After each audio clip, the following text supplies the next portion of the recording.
किसी को कुछ पता नहीं है कहाँ से कौन आता है, कौन मार डालता है। आखिर में उनको इनकाउंटर का नाम भी दिया जाता है आधे आधे जगहों पर। 370 हट गया, चलो अच्छी बात है, खुशी की बात है। जनता को झेलना पड़ रहा है सब कुछ। इनोसेंट किलिंग जनता को झेलना पड़ रहा है, टारगेट किलिंग जनता को झेलना पड़ रहा है, बेरोजगारी जनता को झेलना पड़ रहा है। नमस्कार, हिंद वॉइस में आपका स्वागत है। मैं हूं राम और इस वक्त मैं जनता दल यूनाइटेड ऑफिस के बाहर खड़ा हूं दिल्ली में।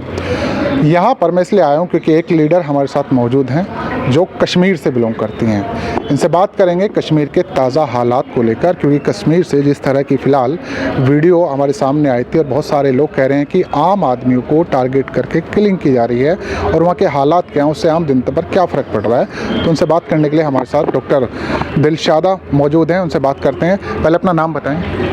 सर, मैं doctor Dilshada, women's wing state vice president, Janata Dal United से। मेरा आपसे पहला सवाल है, आज आप जो हमारे साथ आए हैं, हिंद वॉइस को टाइम दे रहे हैं, तो उसमें बताइए कश्मीर में फ़िलहाल हालात क्या हैं? कश्मीर में सर अगर हालात के हवाले से बात करेंगे जी, तो वहाँ पे इनोसेंट किलिंग हो रही है आज।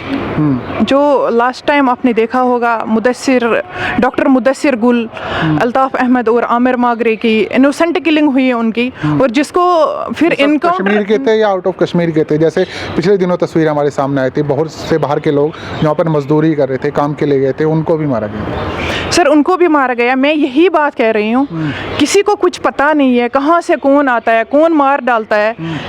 आखिर में उनको इनकाउंटर का नाम भी दिया जाता है आधे आधे जगहों पर। इनकाउंटर का नाम भी दिया जाता है आधे जगहों पर, टारगेट किलिंग का नाम भी दिया जाता है। लेकिन लोग बहुत परेशान हैं इससे।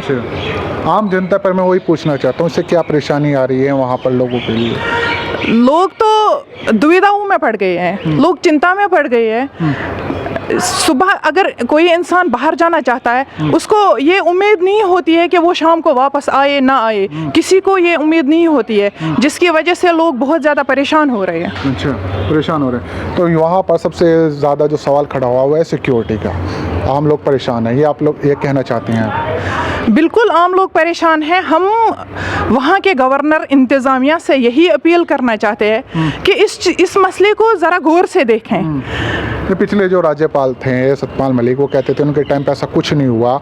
अभी जो मनोज सिन्हा है उन्होंने भी वादे किया ऐसा कुछ नहीं होगा, फिर ये सब क्यों हो रहा है? ये सब जो उनका कहना है, ये सब या तो मीडिया के सामने है सर, या तो कागजों में लिखा जाता है। ग्राउंड लेवल पर जो हम देख रहे हैं वो हमें पता है क्या हो रहा है वहाँ। अच्छा, आपको मैं वही जानना चाहता हूँ, इससे वहाँ के जो युवा हैं, जिनको जो कहा जाता है कि पहले वो पत्थरबाज से जुड़े हुए थे, अब वो नहीं है, कहते हैं कि ख़त्म हो गई सारी चीज़ें। 370 हटने के बाद ये सारी चीज़ें ख़त्म हो गई हैं। तो सबसे बड़ा सवाल है कि वे युवा जिन्हें कहते हैं कि बेरोज़गार हैं इसलिए पत्थरबाज हैं, क्या उनके लिए रोज़गार मिला? सर, हम अगर 370 के हवाले से बात करेंगे, 370 हट गया, चलो अच्छी बात है, खुशी की बात है, क्योंकि ये 370 जो था सिर्फ 900 घरों के लिए महदूद था। इससे सिर्फ 900 घरों को फ़ायदा पहुंचता था। वहाँ की जो लोकल पार्टीज़ है, पॉलिटिकल पार्टीज़, उनको फ़ायदा पहुंचता था। तो इससे खानदानी राज वहाँ का ख़त्म हो गया। लेकिन जो हमारे साथ उस टाइम पे वादे किए गए हैं, मतलब जॉब्स के रिलेटेड और हमें स्टेटहुड वापस मिलेगा उसके रिलेटेड, ऐसा कुछ नहीं हुआ। ऐसा कुछ नहीं हुआ।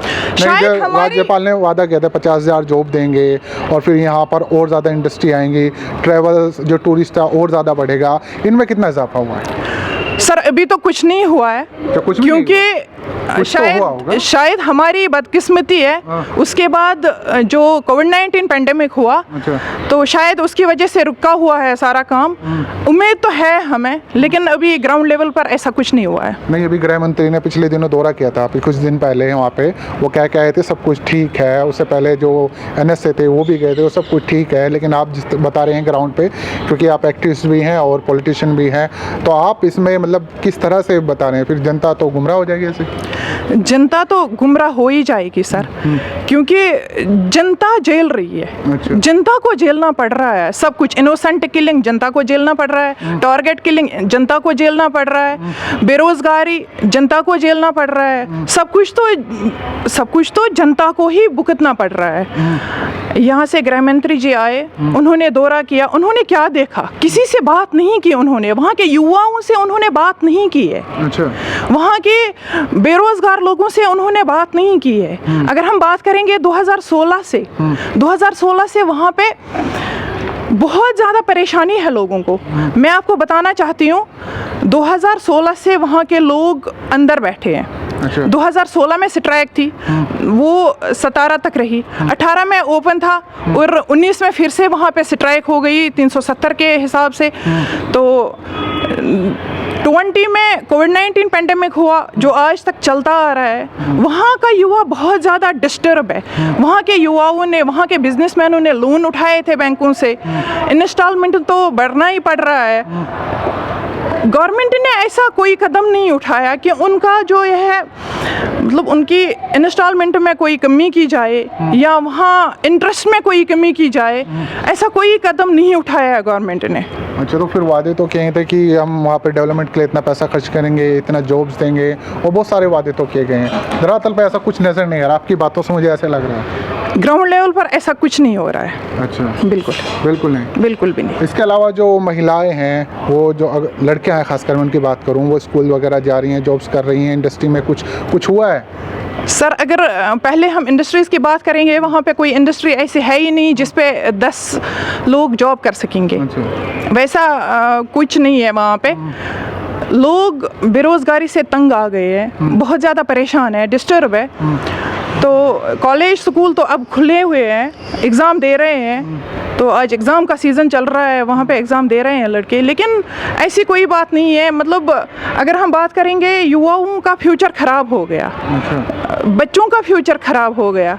ऑनलाइन क्लासेस से क्या हो जाएगा, वो तो बड़ों को समझ में नहीं आता है, छोटे बच्चों को क्या समझ में आएगा। अच्छा, सर्दी चल रही है, वहाँ पे सेब का पहले लोग बाहर बेचते थे, वो बिजनेस भी चल रहा है या वो भी ठप हो गया एक तरह से? नहीं, वो चल रहा है। अच्छा। वो चल रहा है, लेकिन उतना नहीं जितना पहले चल रहा था, उतना खास नहीं चल रहा है। नहीं चल रहा है, बिल्कुल। अच्छा, बड़ी कंपनी जैसे कह रहे थे, अडानी का नाम आ रहा है कि वो महंगे खरीद रहे हैं, आप लोगों को पैसा बढ़िया दे रहे हैं, ऐसा भी कुछ है? बड़ी कंपनी खरीद रही हैं? ऐसा कुछ नहीं हुआ है अभी तक। हाँ। जब हो जाएगा आपको इन्फॉर्म करेंगे।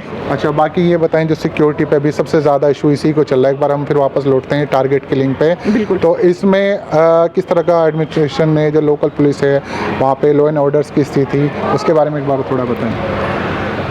अगर हम बात करेंगे टारगेट किलिंग पे, तो सिक्योरिटी हो के भी, अच्छी खासी सिक्योरिटी हो के भी लोग फिर भी परेशानियों में हैं। अच्छा। पता नहीं है कौन कैसे क्या कर रहा है, वो किसी को पता नहीं चल रहा है। किसी को पता नहीं, किसी को पता नहीं चल रहा है। पूरी तरह से सस्पेंस बना हुआ है, एक तरह से किसी को कुछ नज़र नहीं आ रहा। बिल्कुल किसी को नज़र नहीं आ रहा है। हाँ, हम एक बात कहना चाहते हैं इस पे, अगर इसमें किसी भी एजेंसी या पाकिस्तान का हाथ है तो हम उनसे गुजारिश करते हैं, हम उनसे रिक्वेस्ट करते हैं, प्लीज़ हमें अमन से जीने दें। हम भी अमन चाहते हैं, हम भी पीस चाहते हैं, पीसफुली रहना चाहते हैं। तो हम यही गुजारिश करते हैं कि इस चीज़ को रोक दिया जाए। और गवर्नर इंतज़ामिया से भी अपील करते हैं कि इस चीज़ पे ख़ास गौर किया जाए और वहाँ पे लोग थोड़ा सा तो अच्छा, कुछ लोग ये भी जानना चाहते हैं, सोशल मीडिया पे सवाल आते हैं हमारे सामने कि लोगों को प्रोटेस्ट करने से रोका जाता है, ऐसी कुछ स्थिति वहाँ की है? नहीं, ऐसी कोई बात नहीं है। लोगों जहाँ पे लोगों को प्रोटेस्ट करना होता है, ज़्यादा ही हवा बनाते हैं। नहीं, ऐसी कोई बात नहीं है। जहाँ पे लोगों को प्रोटेस्ट करना होता है वो करते हैं। अच्छा। हाँ, यानी कि अब ऐसे फ्रीडम है, कोई नहीं, वैसी फ्रीडम है, वैसी दिक्कत नहीं है, लेकिन बेरोजगारी है, लोग इसी चीज़ से परेशान है। अच्छा, तो ये डॉक्टर दिलशादा थे। और अगर आपको और भी कोई सवाल पूछना हो इस वीडियो देखने के बाद, नीचे कमेंट कर सकते हैं। अगला एपिसोड हम इनके साथ जल्दी बनाएंगे। और एक चीज़ मैं आपसे कहना चाहता हूँ, इनकी बातों से मुझे सिर्फ एक चीज़ लगा कि जिस चीज़ से ज़्यादातर हमारे युवा इधर के परेशान है, ज़्यादातर स्टेट के परेशान है कि बेरोज़गारी है, और उसके बाद हालत क्या आप लोगों को पता ही है, इनसिक्योरिटी, लॉ एंड ऑर्डर की स्थिति वो वहाँ पर बनी हुई है। आप लोग जो कुछ कहना है नीचे कमेंट कर सकते हैं। इस खबर को ज़्यादा से ज़्यादा शेयर कर सकते हैं। दोस्तों, मिलते हैं फिर किसी नई खबर के साथ।